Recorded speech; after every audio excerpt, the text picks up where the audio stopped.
started recording, and I'm going to start screen sharing, and I'm going to do a rambling thing of radium and its discovery, a bit of the Colorado connection, and then the whole little bit on luminous paints, its their development, and then we'll talk about U.S. production, risks in ownership, the radiation kind of issues, and dealing with it, and some on detection tools and that sort of thing. So I'll start my screen sharing. So starting here, this is the Wikipedia entry on radium. Radium is one of these compounds. It's a metal, and it's a alkaline metal, and I won't talk too much about its properties, but it is not found in its native state in nature. It's in very low concentrations associated with uranium ores.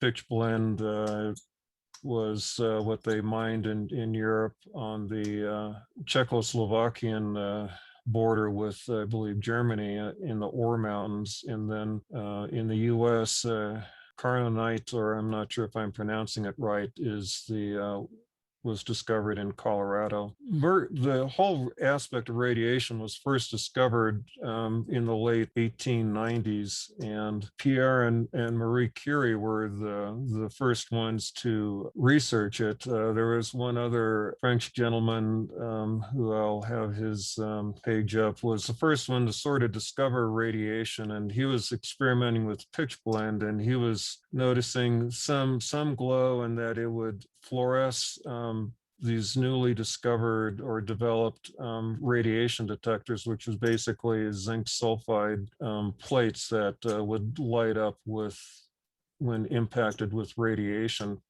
And he thought that it was absorbing daylight and then emitting it after the fact. And so he did some experiments with putting film next to it and in the dark, and letting it be in the dark for periods of time. And he found that it didn't seem to matter with whether it was exposed to daylight or not. It was fogging film. Pierre Curie was a fourth generation physicist, and Marie was a student of his that he fell in love with. And after several proposals, she finally joined up, agreed to marry him. And she was, they were both interested in the radiation experiments. So she's personally refined several tons of pitch blende and reduced down and was able to extract radium salts out of it eventually. And for that, the three of them won a Nobel Prize for the discovery of radiation. And then she later won another Nobel Prize on her own for the isolation of pure radium. And at that point, Pierre Curie had been killed by being run over by a horse cart in the streets of Paris. So Henry Becquerel was the gentleman that they had worked with on radiation. And Pierre Curie was known for his research in magnetism and crystal structures and piezoelectric effects. He was the one that discovered electric effects from crystals. He found that you could generate electricity by squeezing crystals, and that you could affect crystals by applying electricity to them and form sensitive instruments that way. He also, in his magnetism experiments, found that metals lose their ability to be attracted to magnetism at certain temperatures, and so that's the Curie temperature. And you'll see the Curie name used for various things in radiation and magnetism, and that's all related to him. And there's the Pierre Curie entry in Wikipedia. And so then we get into radium dials. And so Marie Curie isolated radium first in about 1898, I believe, 97. and that was a salt. So there's radium bromide and other things. And I'm sort of rambling along here. But radium dials, it was radioluminescent. So there's a great page here on luminescent paint by Oak Ridge Associated University's Paul Frame. And so radium by itself will glow blue in a pure metal state, but radium doesn't like to exist in a pure metal state. It reacts with nitrogen right away in the atmosphere and begins to form a nitride oxide. There was a William Hammer who first created radioluminescent paint, and that was in 1902. Prior to 1902, the initial sources for uses for radium was actually in cancer treatment. And this was first figured out by Henry Becquerel when he was carrying a little vial of radium salts that the Curies had given him. He had it in his vest pocket for about 6 hours and ended up burning his stomach from the radiation. And when he told the Curies about that, Pierre Curie did an experiment where he took a little vial of radium salts and he taped it to his arm for 10 hours and actually burned a lesion into his arm from that. And so they pretty much right away, decided they could use it for treating cancerous tumors. And that was its early use. But in 1902, William Hammer mixed it with the zinc sulfide and a little bit of a binder and started applying it to various things. And was the first application of luminescent paint on dials. But he failed to patent the idea, but a gemologist at Tiffany and Company by the name of George Kunz did recognize it as a great thing and did patent it. And so he partnered with a chemist and they started making paint mixed with radium, barium carbonate, and zinc sulfide and linseed oil product.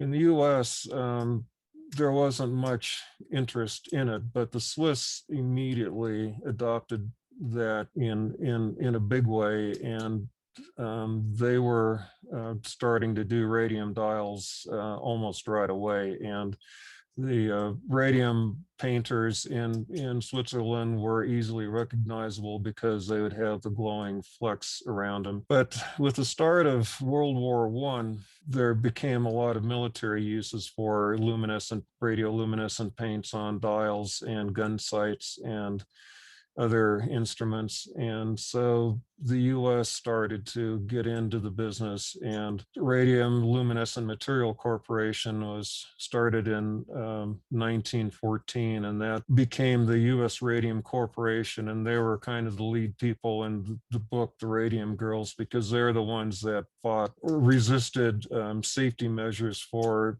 the people working on the lines. The executives and the researchers were well protected, but the women that got the materials to make, and they would mix their own paint up, they weren't offered any protection, and they were told that they were, it was safe and that was actually helpful. So there are several other companies that were involved in the radium paint business as well, and that was the Radium Corporation called their stuff Undark, and Standard Chemical called their radium paint Luna, and Coal Light Manufacturing Company, a Colorado-based company, called it Marvelite or Marvelite. I'm not sure the correct place to pronounce it. And so anyway, the paint has stopped being used in watches since 1968 and 1978 on clocks. So of course, the paint does seem to fade or lose its luminosity, and it's not because the radium is wearing out, because this particular isotope of radium has a 1600-year half-life, but instead it's the crystal structure of the zinc sulfide that is getting damaged by the radiation and can be, and that causes the luminescence to stop working. And the way that the luminescent works is that radiation, in particular, I think alpha particles from the radium, affect the orbits of electrons in the zinc sulfide crystal structure, and it moves them out of a valence band into what's called a conduction band.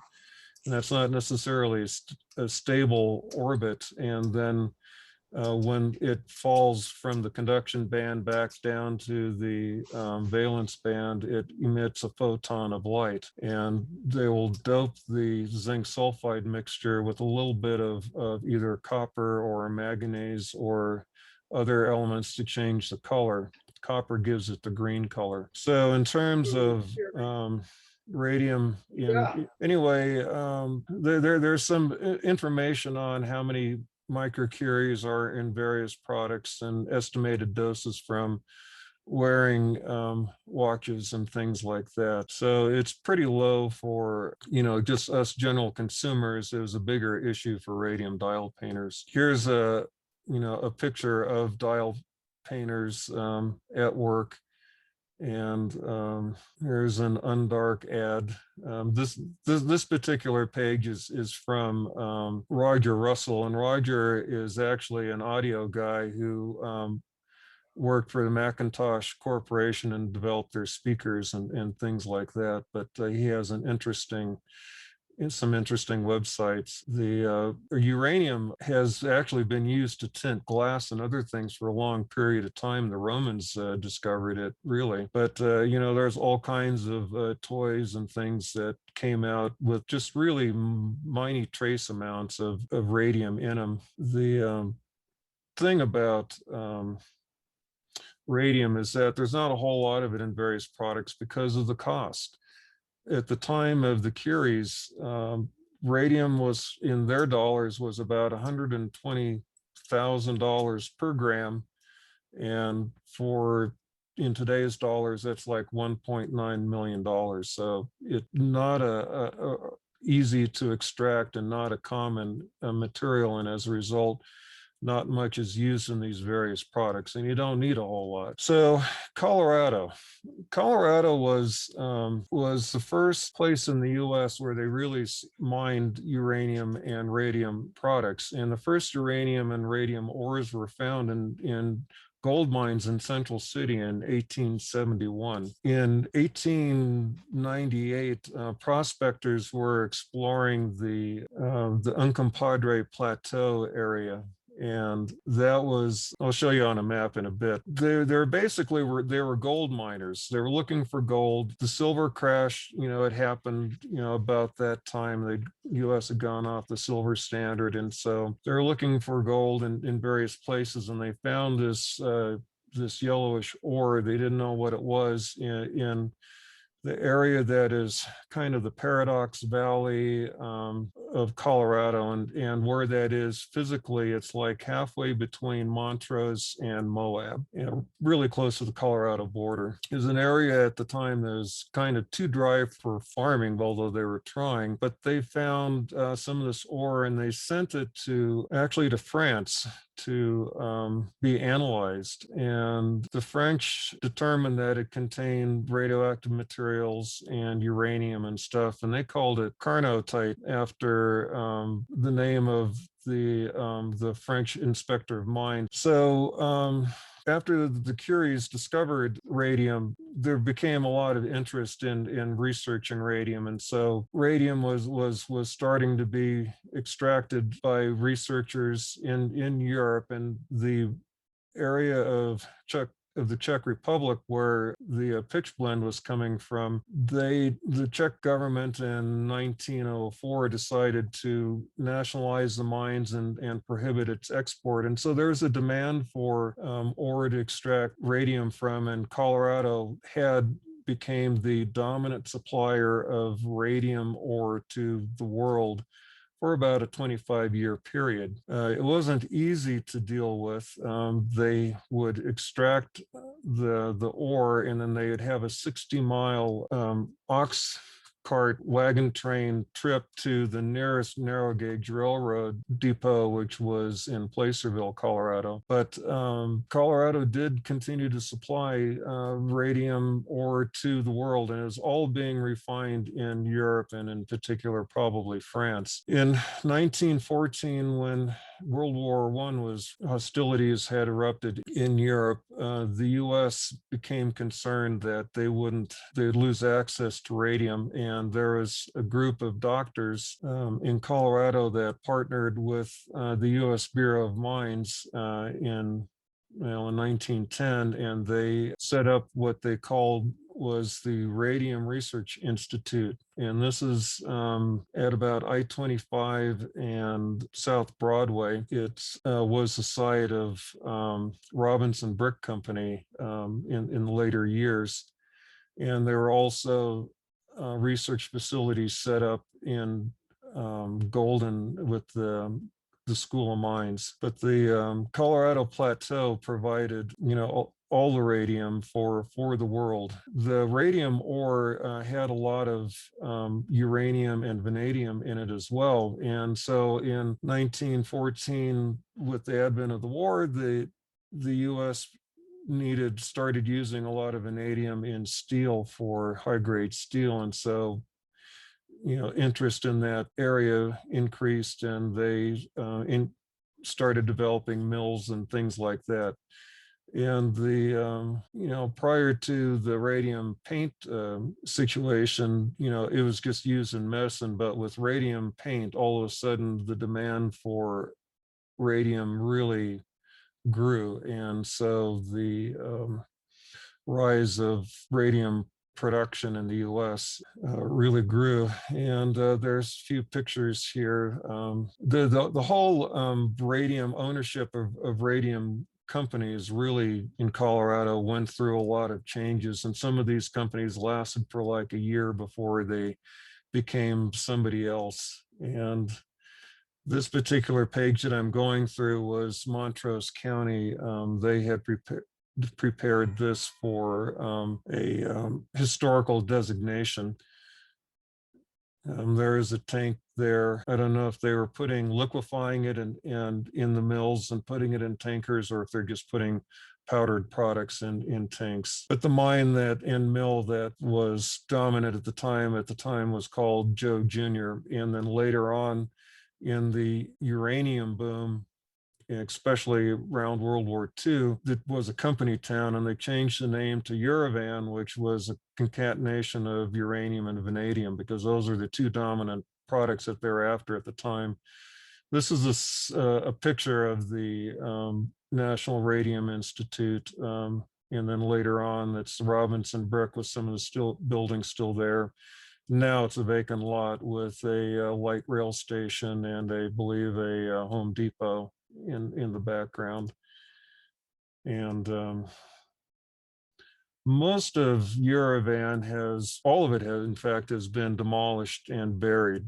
And so it no longer exists. Denver had a number of radium sites, and so there's a comprehensive report that the city of Denver has done, and it lists all of the places.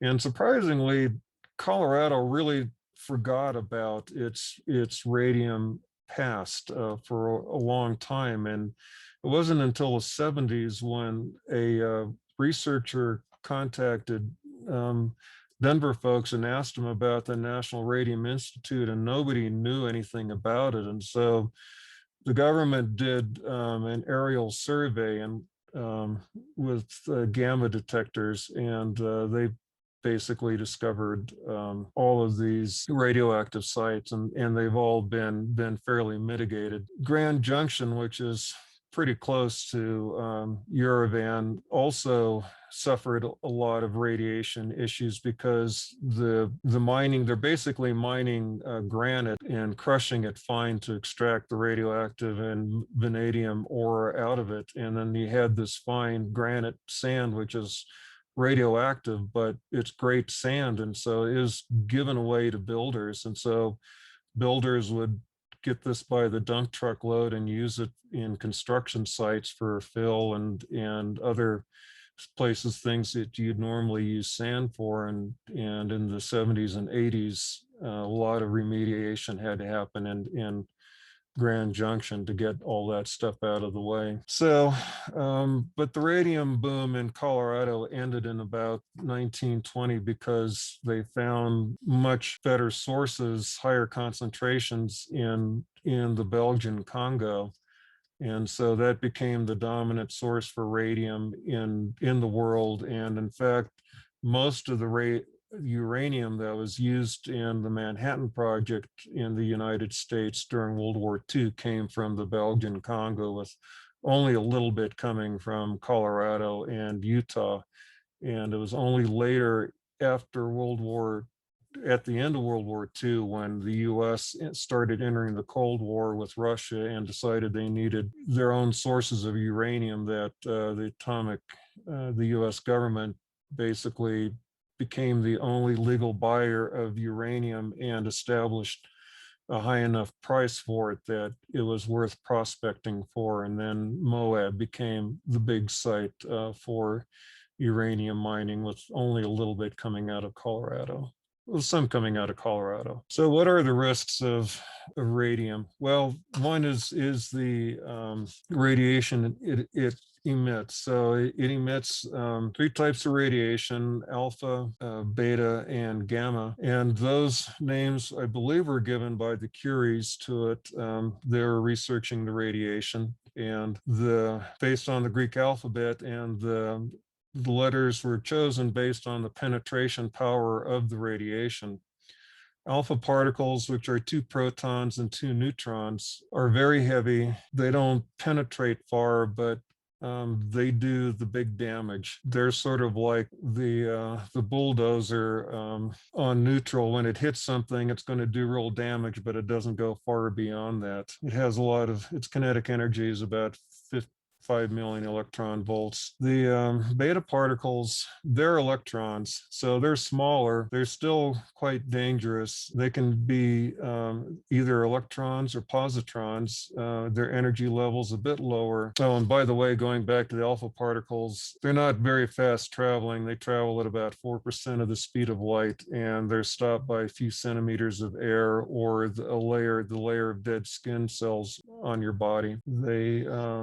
Beta particles, being smaller, go a little bit farther. They'll go about 1 meter in air. They're more ionizing than gamma, but less ionizing than alpha. And they'll penetrate a little bit deeper into the skin on direct exposure. And then gamma rays, they're basically share the electromagnetic spectrum with X-rays. So it's more of a wave than a particle. High ionization energy, and it basically will pass between atoms, so it's hard to block it. If you say, well, I want to block all the radiation from my watch collection, and you've got pocket watches or wrist watches, and you want to keep them in a safe. If you want to block the gamma radiation, you need about 4 inches of lead to do that. The exposure that all the early researchers like the Curies were exposed to killed them for the most part, other than Pierre, who was killed, by being run over by a horse cart. But Marie Curie died of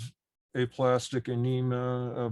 Becquerel died from some radiation related thing, and at young ages as well. And the Curie's notebooks and Marie Curie's cookbook are so radioactive that they can't be handled. They're stored in special lead boxes in the museums. So for us, again, the radium risks, if you ingest radium, about 80% of it is excreted through solid waste from your body within a couple of days.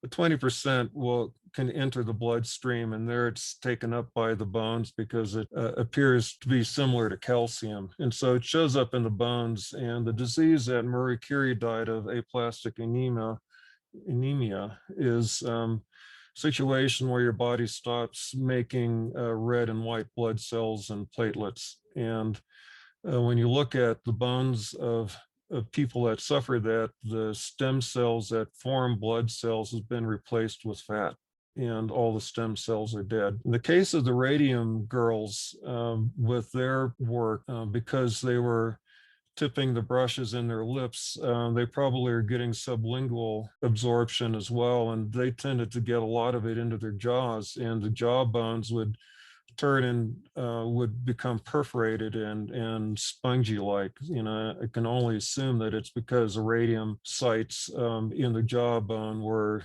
the alpha particles were destroying the bone around it. So for us, radon gas is a big deal. Radon was originally called radium emanation. They didn't quite recognize what it was, and there's several different radon isotopes that exist, and at the time they gave them lots of different names, but they're all in the end realized they were radon of various types. And it was first observed by the Curies in 1899. It's also the heaviest known gas. So if you have your watch collection in a box, then the box could fill up with with a concentration of radon gas. Radon, as it decays, its daughter elements are things like lead and polonium and other things. Those have a charge and they tend to stick to surfaces and to dust. And so they can bind to surfaces and things. I suppose that means you can also carefully wipe off the insides of your cases and crystals and such and remove it. I will say that with my Geiger counters, I can't read any radiation on the surface of the pocket watches that I've opened up and checked the dials or the crystal sides of things. The dial and the hands are definitely hot, but I can't find radiation evidence on the surface of that just means that the intensity isn't enough for my Geiger counters. Radon exposure, radon exists everywhere. I mean, the whole surface of the earth has radioactive elements in it. It's part of granite. Uranium and thorium are present in granite, and so we've all been exposed to radon in the atmosphere. Radon concentrates in mines, and as early as 1530 they were reporting of wasting disease of miners, and it was basically lung cancer that they were suffering from. And so going just briefly back to radium, radium was the only use that I knew of for radium in watches and horology was in the paint of the dials and hands. And there hasn't been much use for radium in medicine because they found better isotopes for radium usage. But in modern physics, there's a little bit of use for radium in detection systems, and in particular, charge parity violation, where basically things aren't following the standard model of physics. And normally you expect something that when it gets split into two charged particles, there's an equal positive and an equal negative, but sometimes there isn't. And so they're trying to figure out what's going on there, and they use radium in those detectors. There's also trapped ion optical clocks that are being developed that uses a little bit of radium somehow as well. I haven't been able to find much online about that, but those are some things that I've found. So in terms of FAQs regarding radium, Jack Wood, who's on this meeting with us, sent me this. Turns out that Jack is both a geologist and a jeweler and a horologist, and he was a certified hazardous material person. And so he sent me this government thing on questions regarding radium 226. And so it's a regulation talks about the licensing requirements, disposal, regulation of timepieces, gauges, and other things. And it talks about, its use over time, like I've talked about, talks about different sources. A discrete source of radium, I think, would be like either a dedicated source used for some sort of mining research or materials research or for medical work. And then there's more diffuse sources, which I assume they're talking about watch dials and such. And so coming down to, there's a general thing called a general license. And Jack, jump in here if you can contribute to things on this, on general licensing versus specific licensing and things like that. There's specific license where, say, they say general license is like 100 items. I believe, but there's a lot of different things here that I'm, don't quite understand. So, Jack, you want to make any comments on that? Well, I think most of what that pertains to is to commercial enterprises and what they are doing. So a watchmaker, for instance, would fall under that category, as opposed to a person who is just purely collecting watches from a hobby standpoint. Would not a commercial entity, although may possibly qualify depending upon how many they sell in a year. So, but generally, most of the regulations, as I understand it, apply to commercial interests. Okay, so the general license versus a specific license. Any comments on the general license versus specific licensing?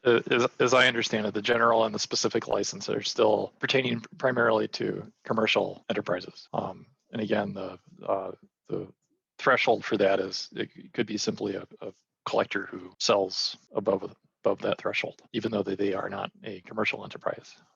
Okay, and I'm trying to decide, how many people would be involved in, if you're, for example, selling, you have a business selling antique or vintage watches on eBay, would that, generally possibly put you into the business requiring a licensing of some kind? Depends upon how you're handling the watches, as I take it.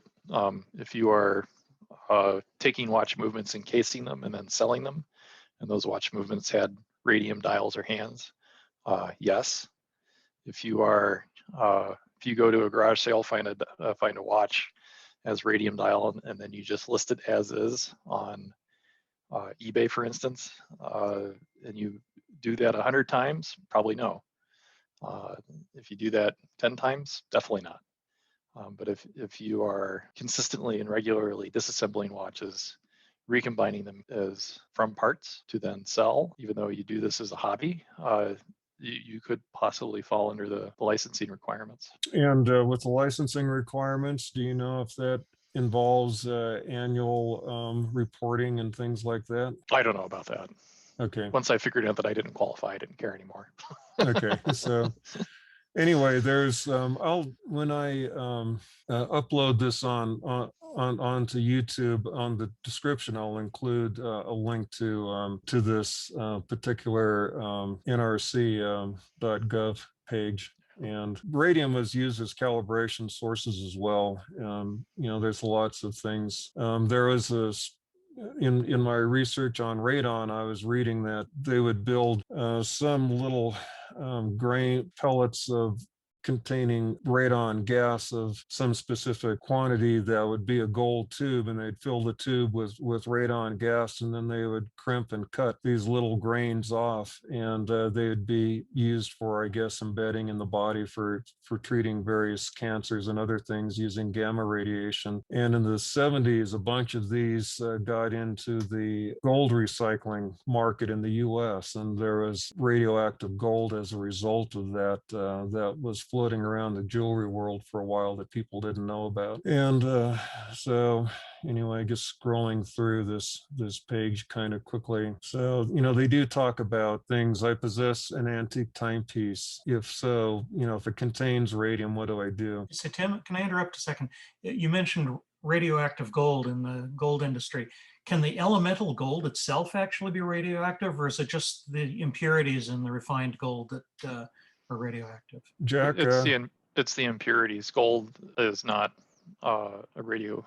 There are no known radioisotopes of gold. Okay, thanks. Sure. So they talk about if timepieces, are they regulated? Well, it depends on how much radioactivity they contain. Turns out that the British Admiralty called out for a fair amount of radium in their radium paint, more so than what the US used. Anyway, there's these questions, how can I tell, how much radiation is present or radium is present in my timepieces? There are people that can evaluate that. They talk about if things are in parts or not. Like there are several hundred watch hands and dials in my collection. Do I need a specific license? And they say, no, you do not. They allow the NRC and state regulations allow for possession of an unlimited number of non-intact timepiece hands and dials in any one location at any one time under a general license. I operate a repair shop, clock repair shop, or and work on watches or clocks of all ages and types. Some of these are self-luminous. Do I need a license to repair? And they're saying that is subject to the general licensing provision. So in the case of, companies assembling new watches from old stuff, Vortic is an example of that, and they won't take any watches in that have luminous material on them. So if you had a movement and you wanted them to work on it, convert it into a wristwatch, you have to deal with getting rid of the radium yourself somehow. And then of course, people who collect military items, they'll come up with all kinds of things that had radium on it. Anyway, that's been lingering on that page long enough, but it's an interesting page. Modern replacements. So the thing that you do if you want to get rid of the radium on your watches is you remove them, and we'll talk about that later. And then you want to reapply some luminous material. So Superluminova is the Swiss replacement, and a company called RC Tritech is the manufacturer of that. RC Tritech also does the tritium-based replacement. Tritium is isotope of hydrogen, has about an 11-year half-life, I believe. And what was done in the past is they'd create a bit of a paint with it. So you'll see watches from the 70s with a T on the bottom of the dial that indicates tritium, and sometimes there'll be a number with a T that indicates the amount of tritium that was in them originally. Today, they're doing more in terms of putting them in tubes. So this company, RC Tritech, manufactures little teeny glass capsules where they basically take a long tube, coat the inside with luminous material, and then fill the tube with tritium gas, and then they seal off little capsules of it, and then those little capsules can be put onto hands or put onto markers. And so Ball watch, for example, has a number of watches with these tubes in their products. But yeah, and I sorry to interrupt you, Tim, but I know that Luminox does as well. Yeah, so let me continue with this. So RC Tritech, this is from the Naked Watchmaker. This is Peter Speakmarin website. He does a lot of deconstructions. It's a fascinating site. Peter Speakmarin started the brand Peter Speakmarin, which still exists today, but he's no longer part of it. He's changed his name to Peter Speak, and he just runs this website now that has a lot of deconstructions. The modern luminous products is a ceramic-based product that is created or fired in a special oven, comes out with a really rock hard, diamond hard almost material. It has to be carefully ground up. You can't over grind it because you destroy the crystal structure and then it won't glow anymore. But they talk about making it and then processing it, and then it can be used in paints and applied to watch hands and dials, and it can also be 3D printed as well, added to polymers and 3D printed into various objects. This is the Colorado Experience YouTube channel, and so there's a lot of things related to Colorado, but this particular episode, Colorado Experience Uranium Mania, this talks about Uravan and primarily the uranium period of that area up to its remediation and complete removal from existence, its complete burial. So here's this red pointer is where Uravan is. Here's Moab, there's Montrose. So it's pretty close to the Colorado border. It's not particularly easy to get to, but that's where it is. And Nukla and Naturita are also nearby, and it's one way to get into to Utah and Moab along dirt roads if you want to go from Telluride. It's along kind of the most direct route. So let's talk about detection. So Radium Girls, the book, Kate Moore wrote that came out with this book a number of years ago, and it talks about the women that were working for the U.S. Radium Corporation and the struggles that they had to get compensation for the injuries that they suffered from. I don't know the total number of women that were directly involved in radium dial painting, but U.S. Radium had employed about 4,000 women. About 50 plus were known to have died from radium, directly from radium poisoning, but a lot more probably suffered lifelong consequences from it. There's also a movie based on the book that came out. I looked at the trailer on YouTube, and it looks like a thoroughly depressing movie. But you know, the result of the litigation that the radium painters brought against the U.S. Radium Corporation led to the creation of OSHA and a lot of the laws related to that. There had been a little bit of laws associated with workplace hazards with the match industry.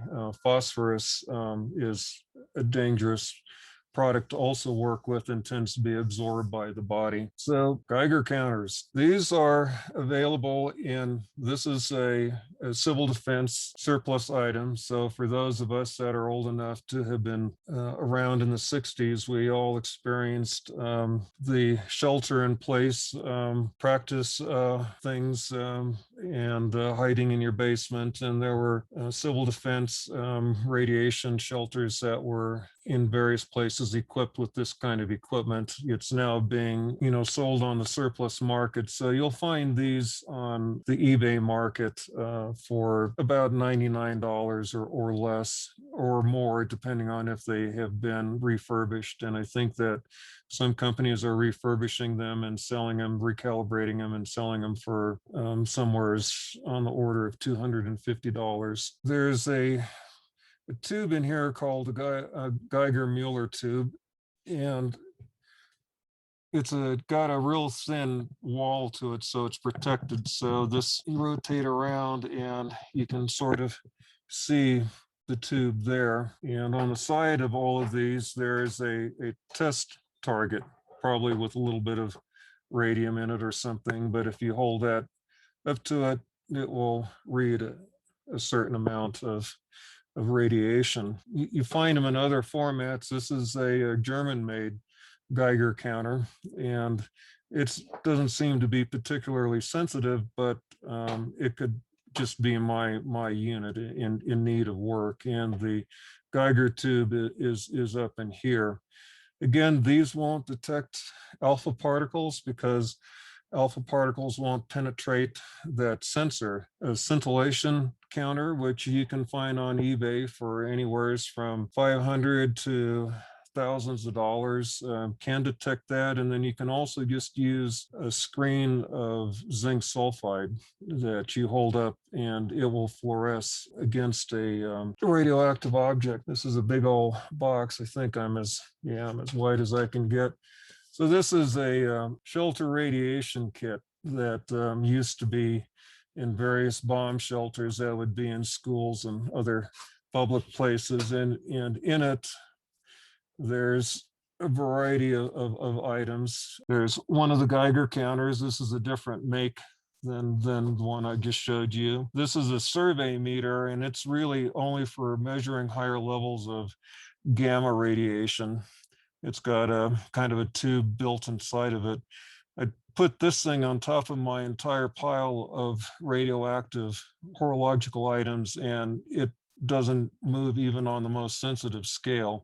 There's a headphone that can plug into those things. And then they also included little dosometer pins that are in this box, and there is a charger. And so the pen has got a little window on one end that you look into, and it has a scale from 1 to 100, and that it would indicate your exposure over time. And so workers at Rocky Flats would have those things. So this is what the dosometer looks like.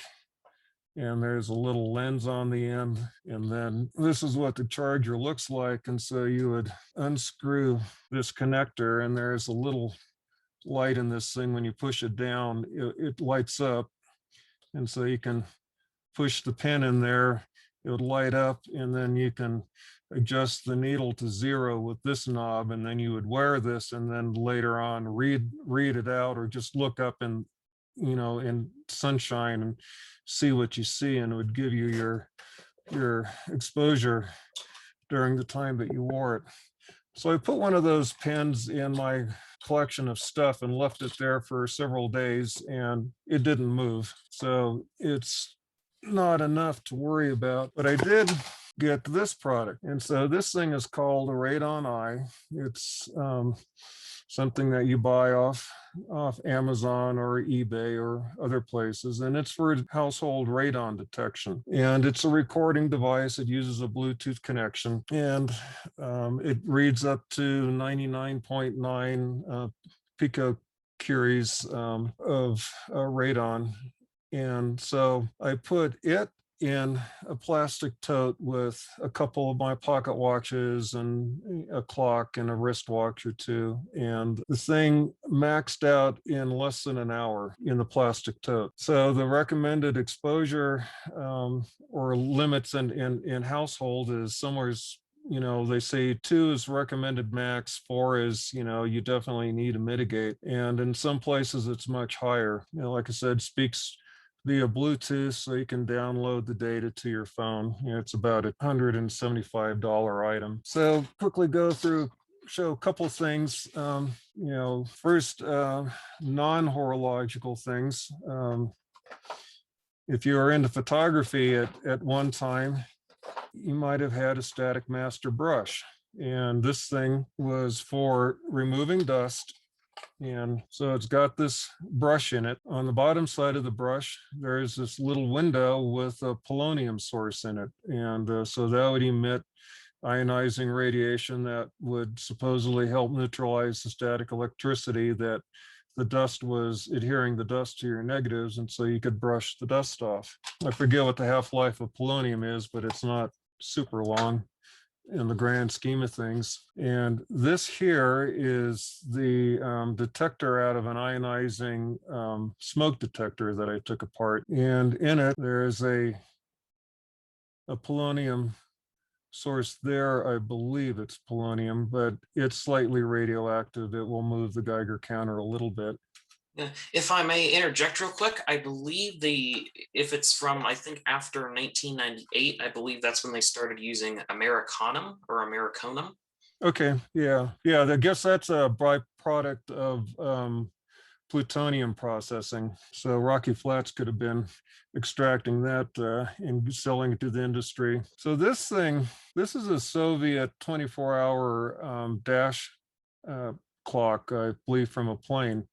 And you look at the hands on it and you say, okay, those look like radium hands. Well, they're not. So yeah, I thought that was kind of interesting. And here's a Soviet dive watch. Again, the hands look like they should have radioactivity on them, but they don't. This particular Elgin 8-day dial, I would have thought was radioactive, but it's not. This particular, I believe this is a Chelsea clock movement. This thing is super hot. It really makes the dial move. Aircraft compasses, this one without the glass on, it will move the Geiger counter. This one with the glass on, not so much. And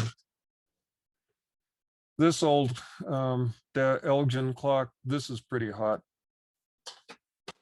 And a lot of these, again, you can use ultraviolet flashlights, and they will make the sulfide fluoresce a little bit. I don't know why UV light would cause it to fluoresce when radioactive radiation won't, but that's one way to, something that some people use for detection. So you get into piles of various things. A lot of us have seen these before, these golden hour clocks. believe it or not, they are radioactive. I'll go ahead and try and get my Geiger counter up here and partially in view of this. So if you hold it on there, you see that the needle is definitely maxed out. And these things on the lower levels, when they get maxed out, it takes a while for it to clear itself. But there could also be a lot of other things it's picking up. This little hand here, I have a box of hands that are from West Clock Scotty, and this thing is super hot. And I tried as an experiment in one of those pages. They talked about some person experimenting was trying to re-anneal the radium loom to see if he could get it to glow again. And one guy was claiming some success in doing it.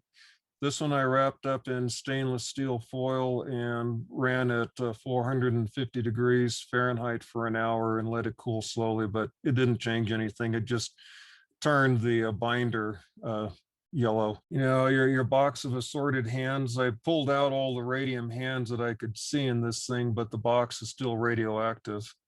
So there's particles that are sitting in it. This is something that you'll sometimes see on pocket watches and some wrist watches.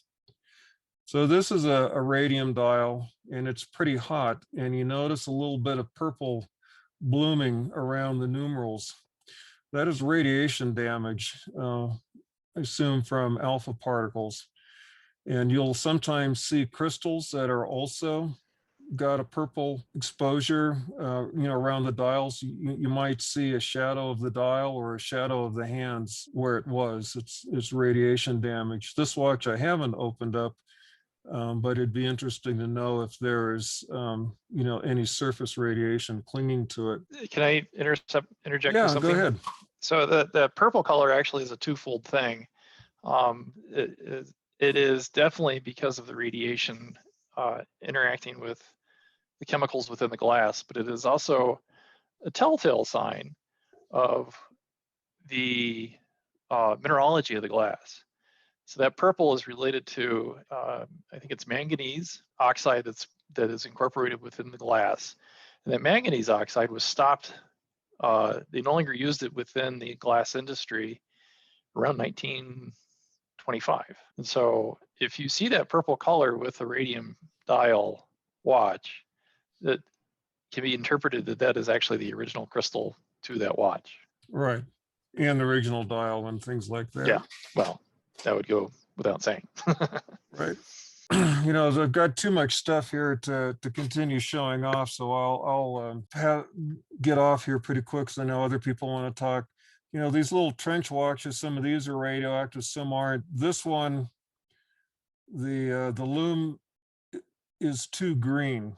This has been reloomed, so that's one clue that it has been reloomed. Pretty much almost every vintage watch that I looked at in my collection, when I put it up to the Geiger counter would move. And even dials that don't necessarily look like they would be that hot are. I'm assuming a safe way to store dials, or one way to store dials that I've been starting to use, these are coin flips. So these are the largest size for like silver dollars. And so you can put the dial in the middle of that, fold it over, and then tape the edges. And then you've got some way to sort of, you know, contain the dial and the luminous material on it, and also protect the dial so it doesn't get beat up. Some of you have probably seen these Army Corps of Engineer watches, you know, and they usually have a fair amount of loom on the hands, although some of them, the loom seems to have been removed or came off or was never there. I don't know if, I assume that they were all luminous at the time. You know, endless collection of like Waltham car clock kinds of things. And again, you know, these things are incredibly hot, relatively speaking. You know, incredibly hot is just whatever I'm saying is the low level, reading on them. This thing, some of you may have seen these. These were a steering wheel mounted car clock, and it actually had an auto wind mechanism in it that you can see in this little window, and I'm missing the mount that would actually go on the steering wheel, but as you turn the steering wheel, it would wind the watch. And of course, there's endless collections of these little travel clocks. Almost all of them from that era will be radioactive. See if I can find the one most notable in here. That one of these had radiation burns on the dial, but this one, you see this long genes, the shadow, between 10 and 11 and between 12 and 1. That's where the hands were for a long period of time. And I'm assuming that that's a bit of a radiation burn. So I'm going to stop sharing and let other people jump in now. Can I go first? Yes, please. Cool. All right. This is actually a topic that I've kind of paid attention to because I do collect watches that have radium on them. Although I personally made the decision to be very, I guess, persnickety about what I want in the way of watches that might have adverse health effects. And so do not make a substantial component of my collection. And just so you know that I don't have more than 100 watches in my entire collection, including parts watches. So, but when I was a grad student, one of the things that I did and had access to was a high-end gamma counter. And I took a watch that I had before sending it off to International Dial for them to redial it. We stuffed it into a gamma counter, which was research grade. It was exceptionally sensitive, and within a few minutes, it produced this graph. And so the various, and I assume you can see my screen. Yes, can you hear me? Yes, we can see you, and we can hear you, and we see your screen. Excellent. So this is the graph that we generated off of a Gruen watch that dated to about 1950. And the dial was redone by International Dial, a commercial service. And I never inquired about whether they had a general license or a specific license for handling the radium dials. As the consumer, it's their responsibility. But there was, so the blue line, this corresponds with the peak gamma activity for various radio isotopes. And so we have radium, we have radon, these two smaller ones, which I didn't identify, but are associated with lead-214, because it actually, I didn't identify them individually, but they all are associated with lead-214, which is a radioactive isotope of lead.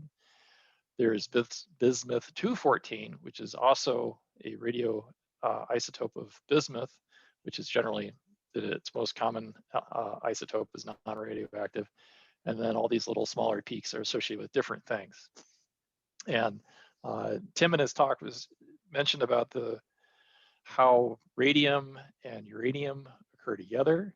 And when we came up with this graph, the professor who was letting me have fun in his lab, he took one look at this and he said, they did a really good job of refining the radium. There's no uranium in here at all. And the radium has the half-life in the thousands of years, but if there was uranium in here, it would just absolutely dominate the gamma spectrum that was coming out. And so these are in energies, and you can see that the radium is down at the low end of energy. And energy is everything when it comes to radiation, because the speed as the radioactive decay product is coming out is key. It's how far it can penetrate. And notice that radium is actually kind of at the low end of things.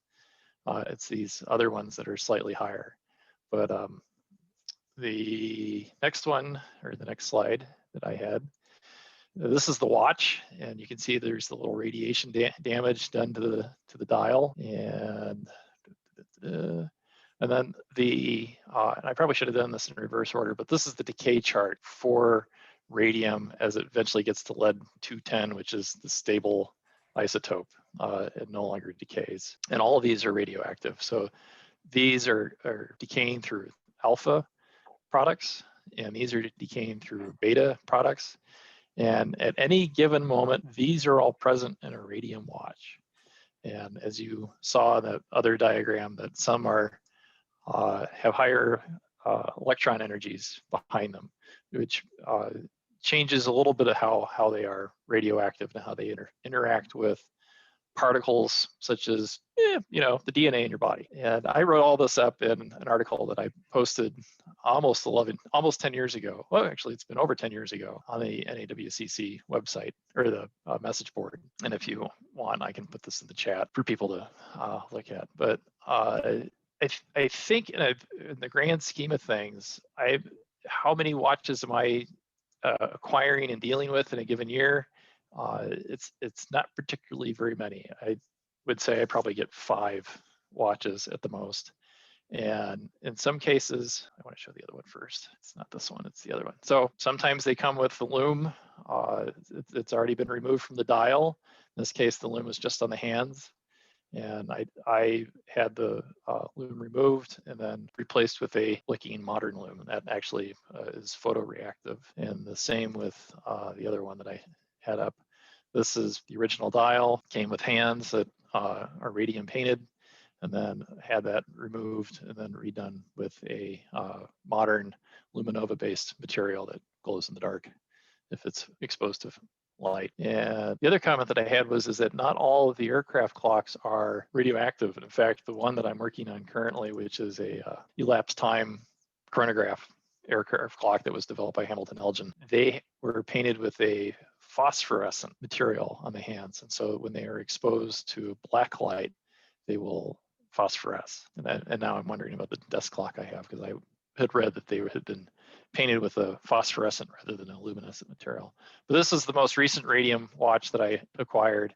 The dial is non-radio. It had no paint on it to begin with. The hands had the small amount of radium removed and then repainted. And then there it is. I actually do wear it. So, but I do have watches where the radium paint is still intact, and I've left those as such. But honestly, I think I may have like 5 watches where have not removed the radium. So there are ways to mitigate the issue if you think of it that way. But I think that there's other means to safely collect these. And in fact, I don't think that they are especially dangerous as long as you are taking precautions to prevent dust from being generated. But that's my two cents. So a question on the Hamilton dials. So you showed the 2 pictures. You just cleaned that dial up in water then or something like that? The way I clean my dials is a proprietary secret. No, I'm kidding. No, I have a small jewelry grade ultrasonic cleaner that what I will do is I will use a fresh cleaning solution and submerge the dial into it for a few seconds, up to maybe 30 seconds. And that gets the gunk out of the cracks, and then soap and water. That's pretty much it. Now, if it's a radium dial, that's a different story. That does not go into the ultrasonic. Okay. Jerry, you had pictures you wanted to show. Yeah, I do. Share my screen. And yeah, I collect pocket watches and special interest in Waltham pocket watches that were cased by a New Jersey case maker, Henry W. Madeline. And he had a contract with Waltham to case some of their finer watches. This is from about 1913, but from Tim's talk and the formation of that radium company in Newark in 1914, I suspect that was the source of Madeline's radium. So maybe this is a 1914 watch. Here we see with the crystal off, and you can see that effect where the crystal glass is turning purple at every number. You can almost read the numbers in the pattern there. You can see on the dial, the hands have been relumed at some time more recently, but the radium in the dial is original. This is an example from a little bit later and shows 2 things. One, on the pillar plate, you can see where the nickel finish or whatever has been burned or in some way affected by the radium in the numbers. The numbers themselves, this shows the manner in which Madeline applied his radium. The dial is actually stencil cut all the way through with the numbers, and then that cavity could be filled with, I guess, a substantial amount of radium paint. And this is showing what I did with that particular watch. This was the first one I got, and I was nervous about the radium. At the top, you see it as I found it on eBay. And then I removed the radium. My method was to work on a piece of wide duct tape and just capture every particle in the duct tape, which I then folded up and discarded. And then I relumed it on the left with modern luminescent material. And this is another example of one of Madeleine's watches from 1917, again with radium paint filling in the cavities in the metal dial. That's the whole watch. It has a cigar cutter in it. It's a pretty nifty little thing. It's a spectacular watch.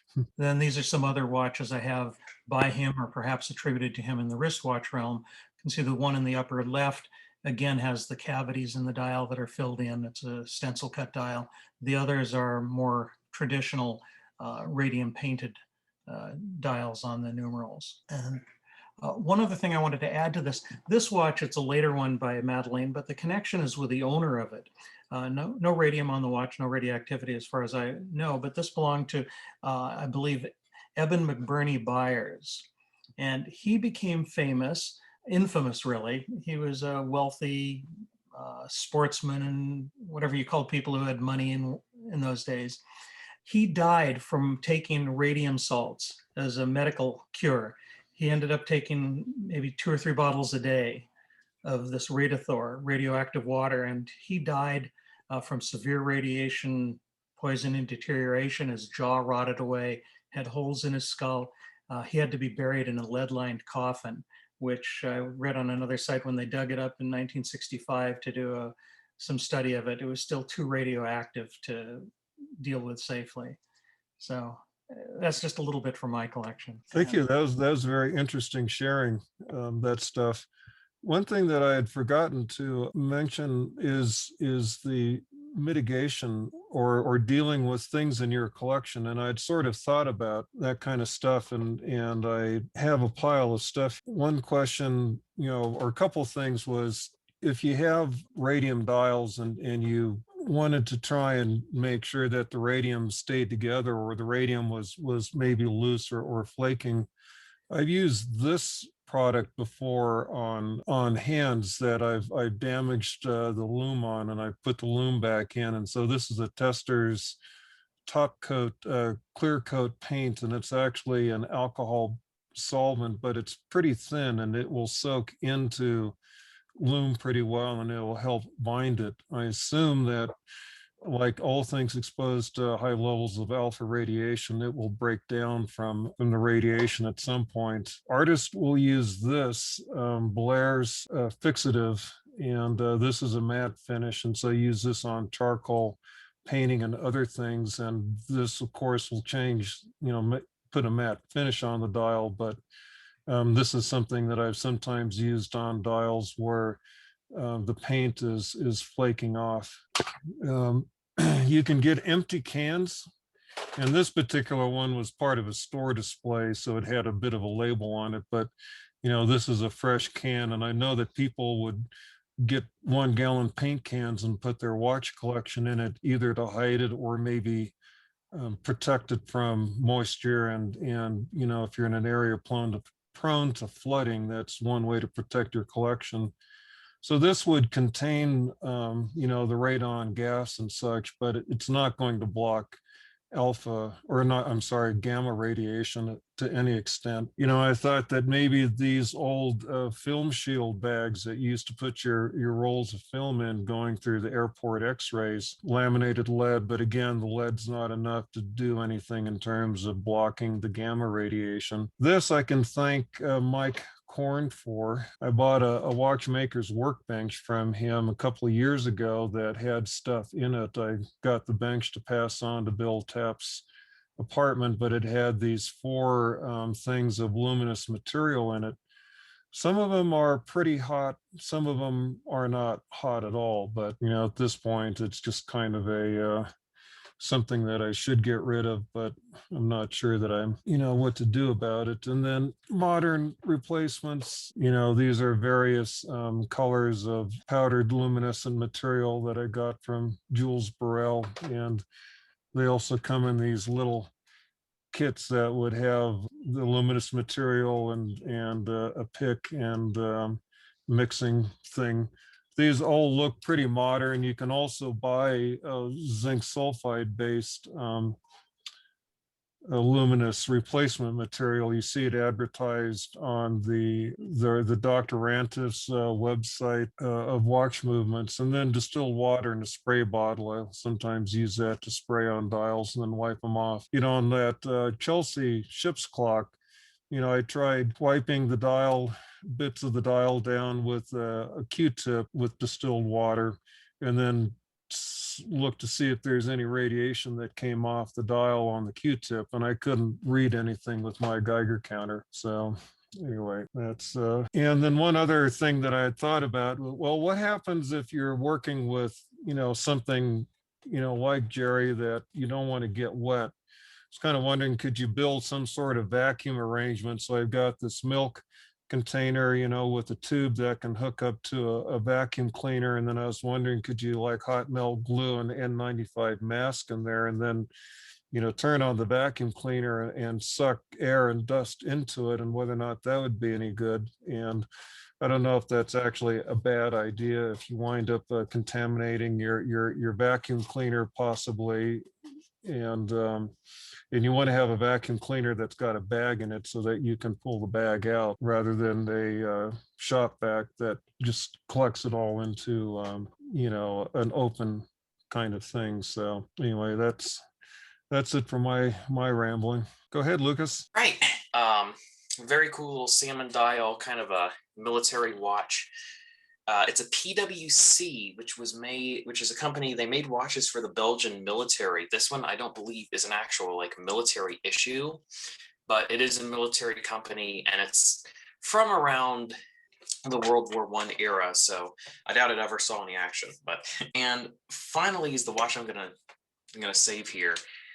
Relevant to the era, I have this very cool little watch. It's a lady's watch, and it's made by Hall watch. I picked it up for about $30 at an antique store. And as it turns out, a little bit later that year, I read The Diary of a Young Girl, the story of Anne Frank. And on the cover of the book, she is wearing this, well, not this exact watch, but this exact make and model and year, more or less, of this watch, right down to the style and everything. And I mean, it was a common style for the time, but this is almost exactly like the one she wore. So I just call it my Anne Frank watch. It's more of a cool little piece of relevant history, I guess.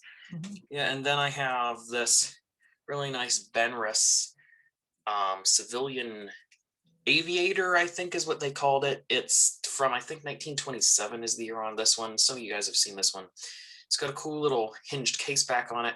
I need to find a better strap. This is just the one that I had that fit and was black and had kind of a nice texture to it. Half of the name is worn off, so it says Russ. Relevant to our radium discussion, I have a watch with a radium dial, and the way I could tell, let's see if I can get the crystal to focus in. You can see just how much this crystal is stained. There you go, now you can really see it. It has, 11 stain marks for the 11 digits. And I believe actually Juan has one of these watches at the Brass Armadillo right now. You can see that disturbingly gray paint on that dial there. And finally, my newest watch that I'm very excited about is made by Hampton.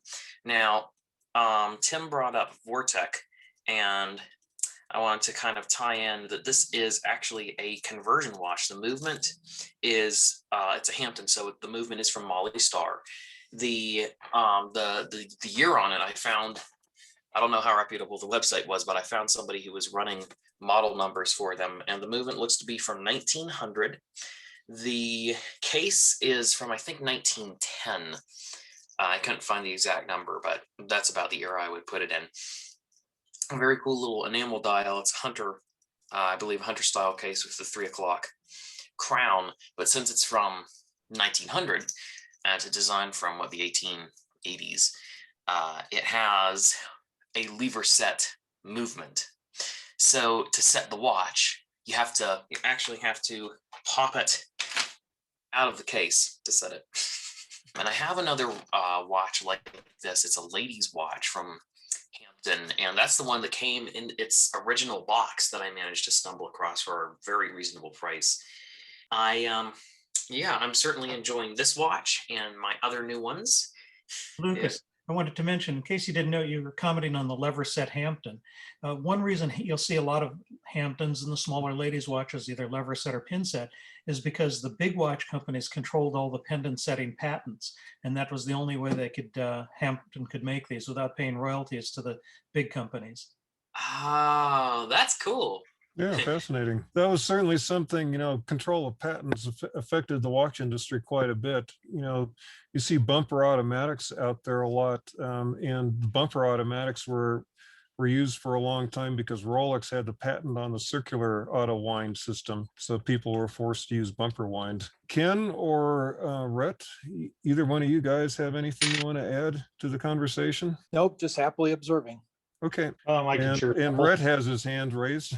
Do I just hit share screen? Is that how this works? Yeah, if you want to share a screen, yeah, go ahead and just click share screen. I just have a couple. They're both Hamilton wristwatches that, frankly, I put together. So essentially what I have is just a couple of Hamiltons.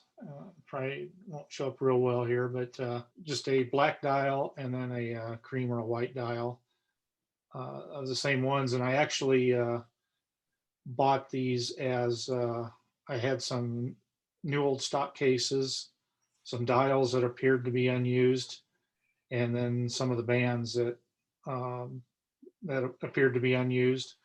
And so essentially I kind of put these together. They've got some military markings on the back, Ordnance Department, USA, and then they have an OD dash number, but since they were new old stock, there's no number that's been stamped in. The interesting thing is one of them, after I put them together, the mainspring broke and I didn't have any mainsprings. So I sent it off to a watchmaker friend of mine who also works with the Department of Energy. And he quickly put them, check the radiation on them. And he came back and said, these are extremely hot. I don't think I want to work on them. So he sent them back and I had to find somebody else to stick a mainspring in. But he said they were one of the hottest, the dials were among the hottest ones he had ever checked. So that was kind of interesting, I thought. Yeah, certainly so. I'm guessing if you also had new old stock, all that stuff was pretty well protected and, in its original wrapping or whatever, however it was contained. Yeah, they were in I guess like a cellophane material, the dials were. And then they were in just a plastic case that I'm sure the guy I got them from was put them in the plastic case, but there was probably a dozen dials total. What are the movements? I use it. Most of these I think had it's like a 970, what is it, 987A or something like that. So I used this, I scrounged up the same movement that's in most of them. Do you do any watch repairs on your own? Just real minor stuff. I don't, because certainly you could always pull the mainspring barrel out and just send that off back to your friend. If you can go that far. It's kind of hard to get. One thing you can do with these watches, if you're afraid to work on them, is you can try and leave the movement in the watch depending on how it's assembled and do a partial disassembly from the backside of the watch, and you can get some things out. You can't do, if you have a center sweep hand, sweep second hand, then you have some limitations there. Gears get in the way of trying to lift the mainspring barrel out, but that might be an option. Yeah, honestly, it was more of a laziness or times. I didn't have the mainspring, so I said, hey, I'll just send it to somebody that has a mainspring and have them slap it in for me. So yeah, I found somebody else to do it. I would normally, if I had a mainspring, I'd have put that in. I just don't do things like I don't do staffs and anything like that. Assembling, disassembling, putting a mainspring in, that type of stuff I don't have any problem with. Okay, all right. Yeah, I've got several of little Elgin cases that are ordnance type cases that are in the little original. It's actually a cloth bag with a hang tag on them. They seem to have hit the market in large quantities. You'll see people reassembling watches like you've done using them, but again, they're on the small size. Yeah, these are a little too small for you'd want to wear on a day-to-day basis. But I made them up mostly for just myself. I made 4 of them. I made 2 for me and then 1 for each of my kids so that they'd have one. But the interesting thing is the bands that were also, I think, new old stock were that canvas type material. Yes. And they're pretty dry. And about every other one that I pulled out, if you just tugged on them, they would tear apart. Wow. Interesting. They were pretty brittle, the material that was in them. So I had to go through a bunch of bands to get some that were halfway usable. There are people that are making reproduction bands that are, look pretty authentic to the military style. And, the smaller watch size for military collectors, are there. Jack Wood, who's no longer with us, he wears a lot of small watches. It's just what he chooses to do. And the style trends are to smaller watch size again. Probably most of what I have a few, probably Hamilton military pockets that might have some luminous material, but I've never really checked them to see what it was. Again, with Geiger counters, it's amazing how many things, in a collection of old stuff will light up. You buy off eBay, collections of just random parts and watches and stuff like that. And, a lot of those things seem to have some heat to them, so to speak. Terry, you got anything? Yeah, I don't have anything to show. Can you hear me okay? Yes, Yeah. we can. I had a quick story. I enjoyed your history on the western slope of Colorado. I was living over there at the time what we call the U-boom was happening. We moved from Colburn to Palisade in 1952. Colburn's about an hour east of Grand Junction, and Palisade practically adjoins Grand Junction now, the way the western slope is growing. And in about 1953 or 54, as you know, we were in a Cold War situation with the Soviet Union. And so there was a renewed search for uranium. And my dad, he was working for the Department of Agriculture at the time. He got interested in going out, getting a Geiger counter, and going out on weekends with some friends of his, searching somewhere south and I think west of Grand Junction for uranium. And they were going to make a lot of money if they could find it. And I just remember him coming home one Sunday afternoon and I said, well, did you find anything? No. And he had asked another party that was exploring if they had found anything. And a guy turned to him with a very British accent and he said, that, sir, I consider none of your business. And so my dad went on about his way. But I have a book that is called U-Boom that was written by a guy that used to write with the Denver Post that wrote up all that history. And it's very fascinating. Moab, Utah became the capital of the uranium, and there were several millionaires coming out of that era in the 50s from uranium discovery. I wanted to add something on, or at least comment on the radon gas thing. Likewise, being concerned about it, I went out and bought a Radon Gas Meter, and it's a really slow working device. You got to leave it for days before you get readings. And then after that, it just kind of gives you a running average, 2 running averages actually. One is the daily and the other one is the 7-day. So I'm a little confused by the readout on it because the daily has never showed any higher than about 1.5, and that's in what is it in microcuries per liter, I believe. Yes. And so it's really good reading for the 1 day, but for the 7-day, it oddly reports about a 4 or a 4.2, which I guess in these parts is still relatively low, and it's questionable whether it really requires any remediation at that level, although technically I suppose they would tell you needed it above 2. But anyhow, it's kind of curious that those readings are what they are. I'm up here in Broomfield, so a little bit further away from the Front Range maybe than other folks might be, and certainly nowhere near the hills or mountains where a lot of the ores are. That's kind of curious. Again, with the radium powder and dust on dials and hands and stuff, breathing it is the big thing you want to avoid. And especially if you're a younger person like Lucas, you want to make sure that you keep that out of your lungs, because it can cause lung cancer and other health issues farther down the road.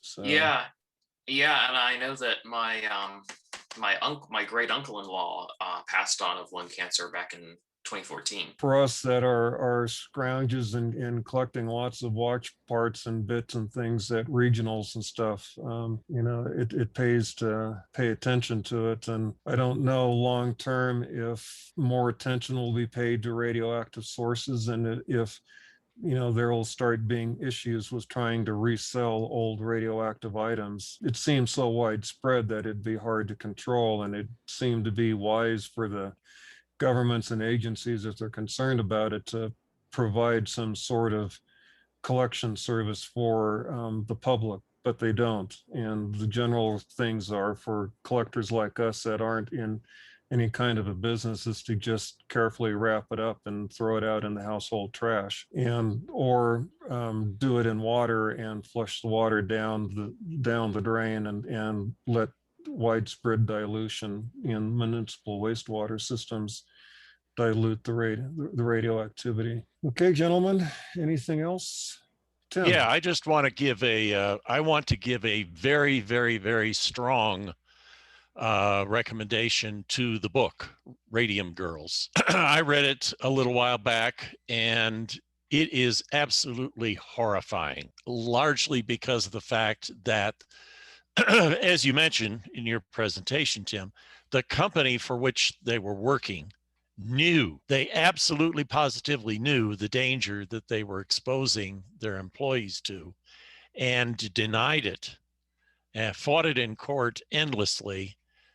Meanwhile, all these women were suffering all kinds of ill effects as a result of this, and the company knew about the danger but refused to admit and fought it tooth and nail in court, to the extent that there are anecdotal stories in the book about women in the factory going to parties and decorating their hair and decorating their clothes with remnants of radium paint, so that they could go to the party and then have somebody turn the lights off and show off the painting that they'd done on their hair and clothes.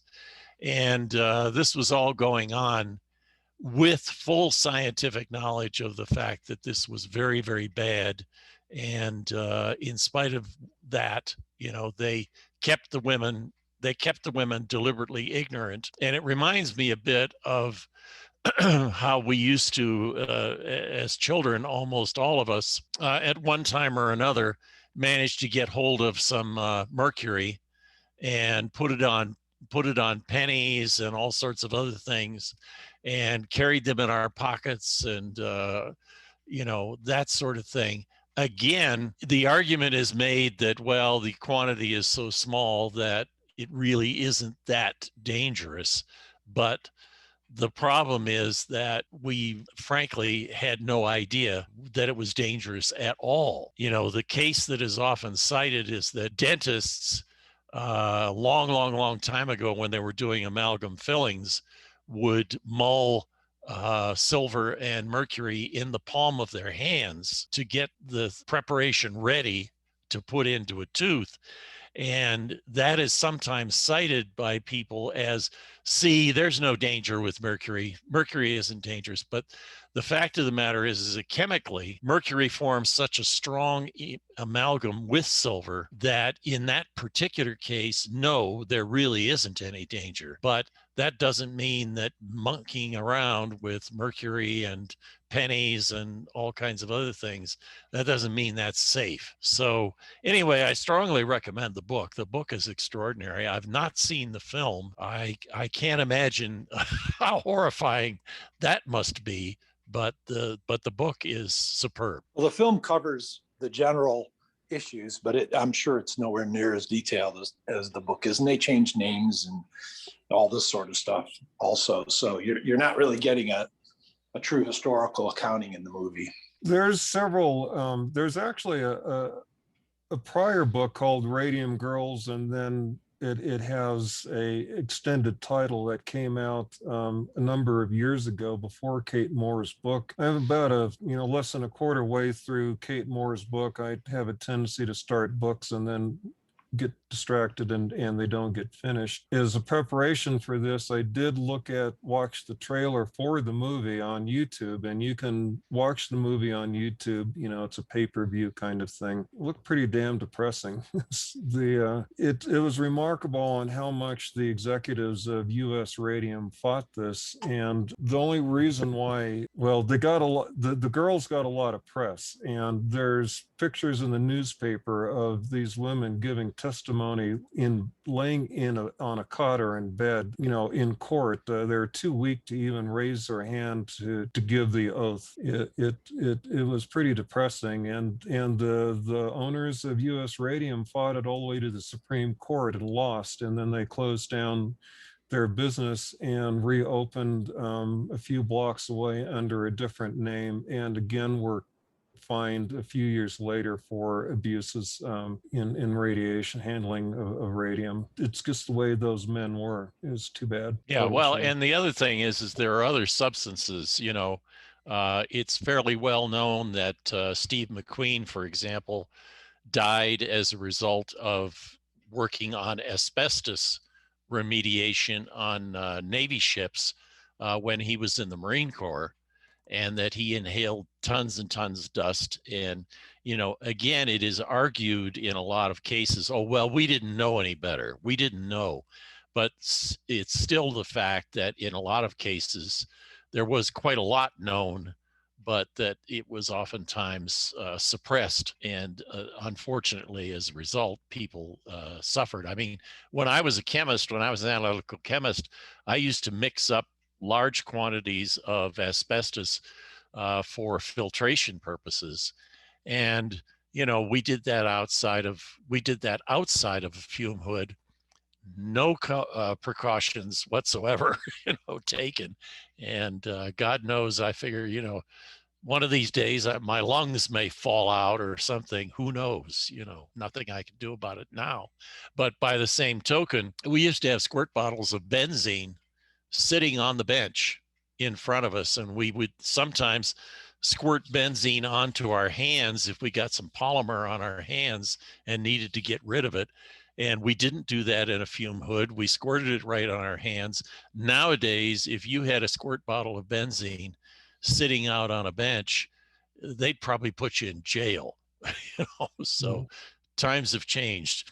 Well, we've all certainly learned, but we all need to treat our watch collection with care. And I think that it's probably useful to try and understand what you have and in your collection, and maybe isolate or be cautious about how you open them up and with loose parts and other things. And radiation, Geiger counters are kind of expensive and big. Well, to Tim's point too, you have to wonder, 10 years from now, what we're going to look back and say, oh my goodness, I can't believe I handled that material. And now look what they're saying about it. We all remember the story about, DuPont and the PFOAs, which I guess is kind of still an issue today a little bit. Yes, but, it is. That's another example of where things just went nuts and people were dying, and but that was released in heavy quantities into the environment. And so there's also concerns about the products that came about as a result of that whole thing too. So, and if I may say a couple more things before I have to go, I know it's kind of getting late. First of all, the mention of mercury kind of reminded me of how people used to use mercury salts in vaccines. And if people have heard of the whole anti-vax movement, oh yeah, that's their whole shtick. They have mercury in them, which they don't. I mean, some of them, like third world countries, you'll see them using mercury salts as preservatives. But first of all, if you eat anything with salt in it, anything where you can actually taste salt, any amount of food, there's enough chlorine in that salt to kill you, but it doesn't. The body just passes it through naturally as salt. Mercury salts are not particularly good for you, but they're not as bad as just having elemental mercury just shooting up on some elemental mercury. Definitely not the same thing. And it also, the second thing, somebody was mentioning, well, I mean, everybody was talking about some various radium related discussions. And I remember there was this one laboratory, actually there's a couple laboratories, which are located very far down in the earth in old mine shafts. And people will take down their experiments that they don't want exposed to heavy amounts of cosmic radiation. And the background radiation on Earth is about, I think it's like 1.1 microsieverts per hour. And if you go to Chernobyl, they've cleaned it up pretty well. But in like the Red Forest and in some radioactive windways, when the wind was blowing while the fires at Chernobyl were burning, you'll find the background radiation is between 8 and 10 and maybe even 200, depending on the area and how much they were able to clean. But the interesting thing about those laboratories is these people are so deep in the earth, the background radiation is 0.02, I think, and people can't spend more than, I think it was 6 or 7 days down there because they start to feel off. They start to get slightly sick. The scientists were confused until the people would go up to the surface and they would be just fine. It was nothing to do with air. It was nothing to do with the pressure. It wasn't pressure-related diseases. And the theory that I remember them saying that they came up with is people weren't getting enough background radiation. People or human beings evolved in our natural 1.1 microsievert per hour background radiation environment, and not having enough of it. It's not necessarily that radiation is good for you directly, but not having enough of it can definitely send the body into a slight panic mode. I'm not sure I would believe that, but Yeah. you know, that could be researched. The mercury in vaccines, they still use thimerosal in flu vaccines if you're getting vaccinated. If it's a big bottle of vaccine, it's a preservative. The body, it gets rid of that very quickly, and that's the only one that's approved for, I think, use anymore in vaccines. And you can get flu vaccines without that. You basically just get them in single dose quantities. It's only added in bigger bottles where they're pulling multiple doses out. And of course, none of that mercury is in any of these COVID vaccines, because all these COVID vaccines require high refrigeration. And, you know, they're not something that a preservative like thimerosal is needed for. One last comment I had. Lead is not good for us either. And as fishermen, we were always using lead weights to weight our line down when we were fishing in a lake. And there was something called split shot, and you put that little lead round ball and put it into your teeth and clamp it down on the line and then cast out. And I learned years ago that that's a no-no. Yeah, there's a lot of things we did that we now know are no-nos, but you know, you've gotten to the gray hair age, and so you're surviving so far. Yeah, there are other kind of like related substances. I did some advertising for people who were making brake pads. And of course, asbestos was used for a very long time in the manufacture of brakes, and they stopped using it. And then we found out that there, you know, that we were being told things like that vermiculite and other substances of that nature were the answer to the asbestos problem. But the fact of the matter was is that vermiculite was really, really, really close cousin to asbestos, and a very, very dubious safety, you know. So we get sometimes the situation where, you know, it's like, well, you know, the substance that you didn't like, we've got this wonderful miracle replacement for it, and sometimes it's not at all a replacement. You know, the other thing that I'm being told nowadays about lead, for example, is that, yeah, we're not using lead. We're not putting it between our teeth to open the split shot anymore, but we're losing a lot of weights. We're losing a lot of sinkers in the water supply, and we aren't quite sure what the hell is happening to the fish and the other aquatic life as a result of those losses.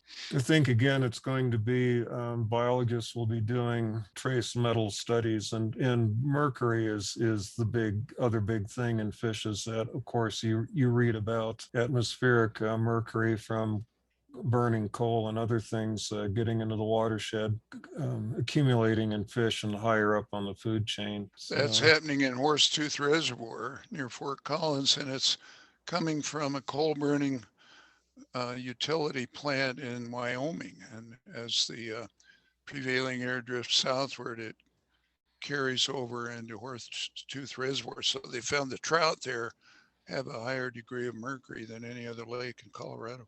That's interesting. There's also the big coal-fired power plant in northwestern Colorado. I can't remember the name of the town where it is. Yeah, that's south of Steamboat Springs. Right. So anyway, gentlemen, anything else we want to talk about here at this point, or shall we call it a day? Anybody have anything they want to suggest for a topic for a follow-on meeting? Anyway. Maybe we could do like chronographs or minute repeaters. Have we done a meeting about those yet? We should do something like that. Chronographs by themselves could be an appropriate thing. Terry, quickly, anything additional on the regional? I missed. We've still maintained that date. Last day of July, first day of August. We have we did go ahead and reserve the Boulder County Fairgrounds. Yeah, the fairgrounds in Longmont. Okay. And that's about as far as we got so far. Dave Fornup and I are sort of working together on it. Okay, that sounds reasonable. All right, gentlemen, we'll call it a day. Thank you all for participating. Ken, I hope you found something useful out of this for your presentation that you'll give. I'm sure you can do a better job.